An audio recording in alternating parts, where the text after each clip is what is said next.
Saya cerita sedikit tentang ibadatu hadil ummah. Nanti saya bacakan teksnya. Di antara kebaikan umat ini adalah jalan-jalan itu termasuk ibadah. Makanya sering ada ayat fasiru fil ardi. Jadi supaya sering jalan-jalan. Jadi ini sudah jalan-jalan masih nyari apa? Nafkah. Kadang-kadang ya dapat macam-macam. Yang soleh ya dapat ibadah, yang enggak soleh ya dapat macam-macam.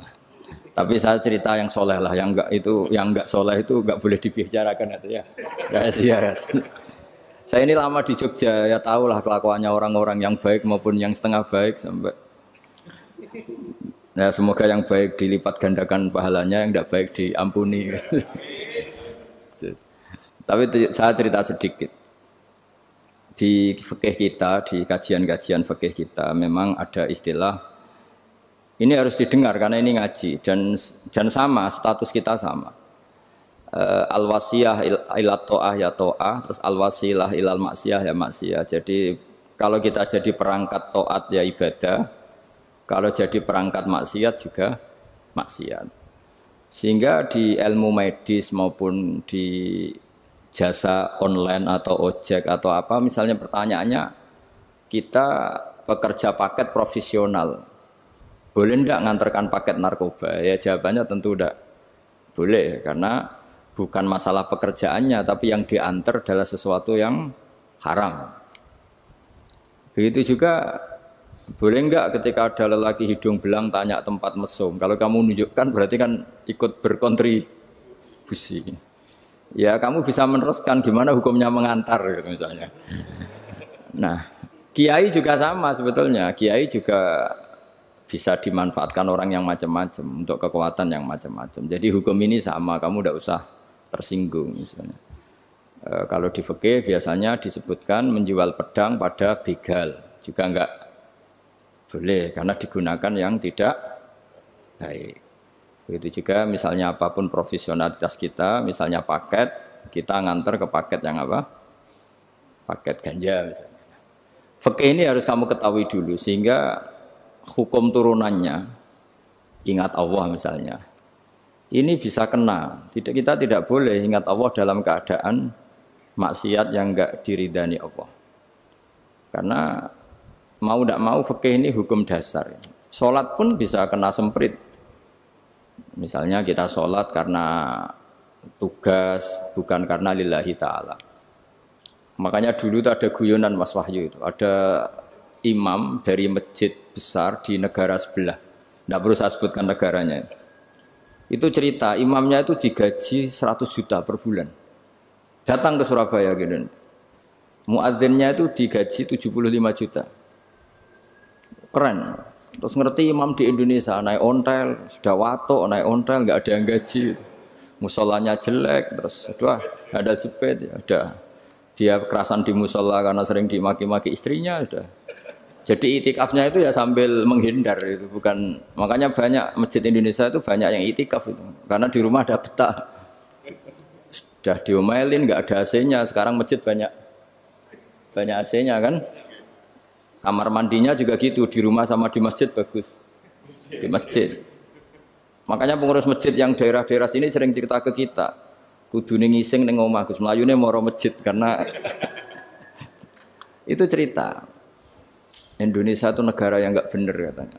Imam dan muadzin tidak digaji. Terus dia cerita-cerita kebaikan negaranya dan buruknya negara kita. Lama-lama kiai itu mangkel. Kiai Indonesia itu kan cerdas-cerdas, meskipun jarang yang kaya tapi cerdas-cerdas. Dia muji negara. Kalahnya itu dibeginiin sama Kiai Indonesia. Makanya kamu sholat terus ya, takut potong gaji. Artinya kalau dia jadi imam karena digaji, efeknya adalah dia kalau bolos itu takut, nanti kan dipotong gaji. Lama-lama kalau sering bolos di PHK gitu.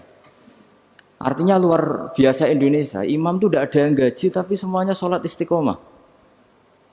Berarti kita ini top, datang ke masjid jadi imam tanpa ada yang gaji. Top mana? Top Indonesia. Semenjak itu si imam ini tidak pernah cerita kebaikan negaranya karena gaji imam.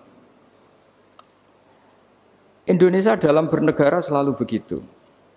Ketika kita tidak punya solusi transportasi, ada saja pihak-pihak swasta atau investor yang ingin menanamkan modal di investasi Grab dan sebagainya. Tapi saya tetap sebagai kiai mengingatkan status hukum fikihnya. Kenapa saya harus cerita itu? Karena fikih ini harus selesai dulu. Saya ulang lagi, fikih ini harus selesai dulu. Misalnya nganterin orang yang mau transaksi narkoba atau transaksi maksiat, atau tapi yang yakin. Kalau tidak yakin memang tidak haram. Tapi kalau yakin itu memang kamu tahu benar-benar iyalah kira-kira gitu. Supaya taat itu ada di semua kehidupan. Sehingga nanti Indonesia kalau semuanya begini kan, yang cari sarana maksiat itu bahkan sekedar transportasi aja susah karena semuanya tidak mau misalnya. Paket juga gitu, yang mau ngedarkan narkoba kesulitan karena semua yang jasa paket tidak mau gitu. Begitu seterusnya, sehingga negara ini kita bantu bahwa awal ketidakbaikan di semua negara itu pasti karena maksiat. Maksiat itu mengganggu. Orang geger sama istri ya karena maksiat. Terus banyak kecelakaan itu rata-rata kata Pak Polisi juga karena maksiat. Jadi orang overdosis atau dalam keadaan mabuk nyupir. Terbesar kecelakaan itu jarang karena ngantuk. Terbesar masih karena pengaruh apa? Narkoba. Pembunuhan juga sama. Orang Indonesia itu mudah sekali memaafkan temannya, tetangganya. Tapi kalau sudah efek dari narkoba, bunuh itu jadi mudah itu. Jadi, nah, Anda juga harus fair, jangan. Tapi yang penting saya profesional nganter, gitu. Nggak mau tahu dia latar. Meskipun kita tidak boleh neliti orang, ya nggak boleh tajasus, nggak boleh neliti ini. Tapi yang jelas kamu tahu, saya ulang, yang jelas kamu tahu, ya harus dihindari karena memang di semua profesi pekerjaan itu utamanya kata Rasulullah SAW itu memperhatikan halal haramnya. Tapi ya saya ulang lagi tidak boleh sok suci, tidak boleh tajassus, tidak boleh neliti orang lain. Tapi kalau yang jelas-jelas untuk maksiat maka harus kita hindari. Termasuk masjid sekalipun. Dulu zaman Nabi itu ada masjid namanya Masjid Diror. Untuk memecah konsentrasi sahabat. Sahabat itu begitu mencintai Nabi, mencintai Rasulullah. Ada orang kafir pinter, orang munafik pinter. Ini Muhammad harus ditandingi. Cara nandingi Muhammad jangan pakai dangdutan, jangan pakai bar, tapi pakai masjid. Karena ini suasananya kesannya bagus. Dibikin masjid tandingan supaya orang tidak ke Muhammad semua, tapi ke masjid ini. Ini pikirannya orang munafik. Artinya jangan kira terus masjid bebas hukum, ya enggak juga. Masjid juga bisa kena semprit karena ini mendirikannya untuk bikin apa? Tandingan, untuk bikin masjid diror, kalau istilahnya Quran masjid diror. Semua sarana kebaikan juga gitu. Yayasan yatim piatu juga kena hukum, pondok juga kena hukum, semuanya kena hukum. Ada orang ingin jadi kiai padahal tidak pernah ngaji, terus bikin pondok. Akhirnya dia dipanggil Pak Yai, anaknya dipanggil Gus, padahal najis saja tidak tahu. Itu kan kasihan umat, akhirnya ada penyelewengan. Jadi semuanya kena hukum. Jadi Anda jangan tersinggung ketika saya cerita fikih untuk para teman-teman yang di Grab, karena memang semuanya kena hukum, bukan ya. Mesra dengan istri juga kena hukum. Orang terlalu mesra dengan istrinya pasti ibunya terlantar, karena menuruti bojo ya nuruti ibuke gitu. Kalau nuruti ibuke istrinya yang terlantar. Yang loyal sama teman ya istrinya terlantar. Yang takut istri temannya terlantar. Jadi itu semuanya kena hukum. Tanpa terkecuali.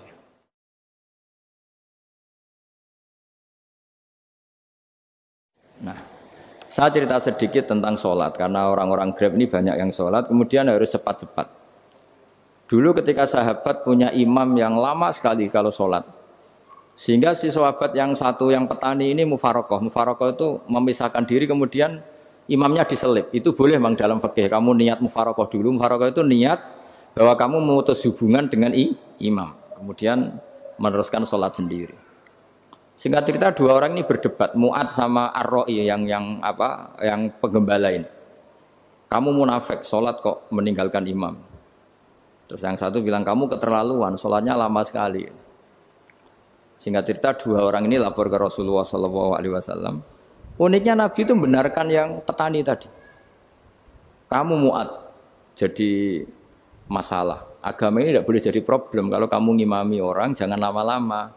Di situ ada ibu-ibu yang ditunggui anaknya yang sedang menyusu. Banyak petani yang nunggu macam-macam. Kayak pegawai POM ya ditunggu shift temannya, pegawai Indomaret juga gitu, apalagi Grab mungkin ditunggu penumpangnya macam-macam. Sehingga kebaikannya teman-teman yang kerja serabutan begini juga bergantung kebaikan imam tadi. Kalau sholat itu tidak boleh lama-lama. Apalagi wiridan, sholatnya aja nggak boleh lama-lama, apalagi wiridannya.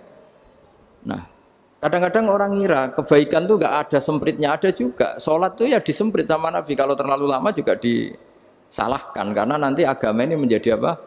Problem, menjadi problematika. Nah, termasuk kebaikan kita ketika membolehkan ya atau mentoleransi atau mendukung pekerjaan mulai Grab dan lain-lain adalah agama ini rahmatan lil alamin. Dulu ada seorang sahabat tanya, ya Rasulullah, boleh enggak kita ngegeng di perapatan gitu? Kata Nabi, ya jangan kalau bisa. Tapi kita harus natahaddas, artinya itu tempat kita jagungan di perapatan, di tempat-tempat umum lagi, di halte, Terus kata Nabi, enggak apa-apa, tapi fa'atut thoriq haqqaha, kamu harus memberikan hak jalan itu. Apa hak jalan itu?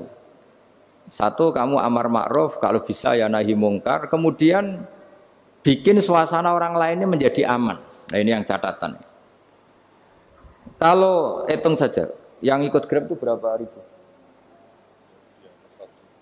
Nah, ini tuh energi besar kalau di atas 100, berapa? 100 ribu. Hitung ya teman-teman di Grab, 100 ribu.